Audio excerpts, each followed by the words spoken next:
Hello, this is Clara, and today I'm going to talk about reading plays. In the last year, I've seen a lot more poetry appearing on YouTube, either by people reading their own poetry or by talking about the books of poetry that they're reading, and I have loved it. And I thought, since we're already doing some poetry, why not expand to plays as well? I'm going to give 5 reasons why you might want to read plays if you don't already, and I'm also going to give 5 suggestions of plays by living playwrights that I've really enjoyed and you might enjoy too. The first reason is that reading plays can help strengthen your imagination. Reading a play takes a lot more effort from the reader than reading a novel. When you read a novel, you have the whole work in your hands. You plus the text, you create the meaning all on your own. But when you're reading a play, you're only reading part of it. It's like if you told someone, oh, I think you'd really enjoy Handel's Messiah, and then you handed them the sheet music. It's like, well, maybe you can get everything out of that, but you're not participating in the whole thing until you see it performed or until you listen to the music. Like, there's an element of not just reading but performance involved.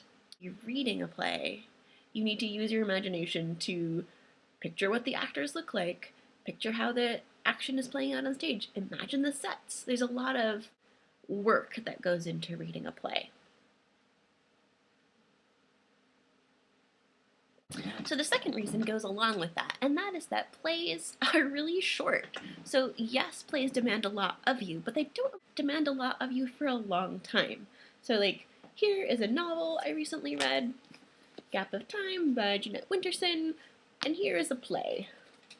Like, it's a lot less there. Like, it's real short.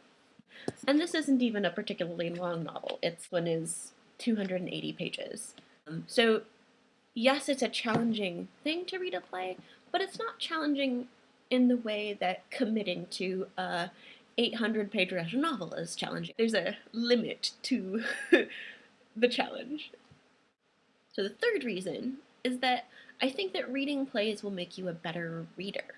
So if you're developing your imagination through reading plays,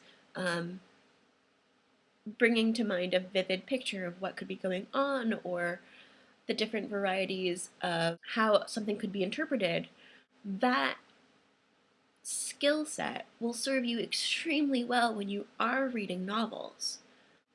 So plays are a challenge because they demand a lot of your imagination, but plays are also short, and so the challenge is confined.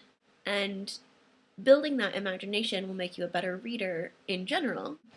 So those are 3 reasons. My 4th reason is that once you get into reading plays, you'll be able to appreciate theater as a whole more. I know when I was getting into acting as a high school student, I got sort of overwhelmed looking at like a roster for all the plays that are going to be showing at a local theater because I didn't know any of them. I'd never heard of these playwrights. I didn't know the stories, and so I had no idea what I would like. It felt a lot like many people feel going into bookstores if they're just getting into reading. It's like, who knows what any of this is? But once you start that process, it becomes easier by a landslide. Even just a little bit of reading of plays will make it much easier to appreciate the whole art of theater.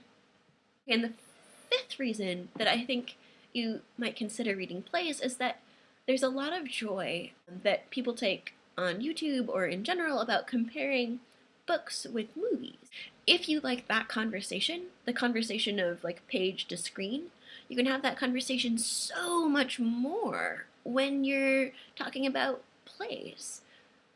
When books get made into movies, they usually just get made once. Like classics, sure, they'll have different versions of a particular Jane Austen book or something, but they're not going to make another set of Hunger Game movies. But plays are different. You can watch a production of Hamlet or Rosencrantz and Guildenstern Are Dead or Doubt and then watch 50 more, and each one is going to be different. And you would have conversations about this production or about productions you've seen in the past, and there's something wonderful about how permanent the text is, but how ephemeral the performance is. Like, so if you enjoy those conversations, plays are an open opportunity to have those conversations again and again. And I think that's really exciting.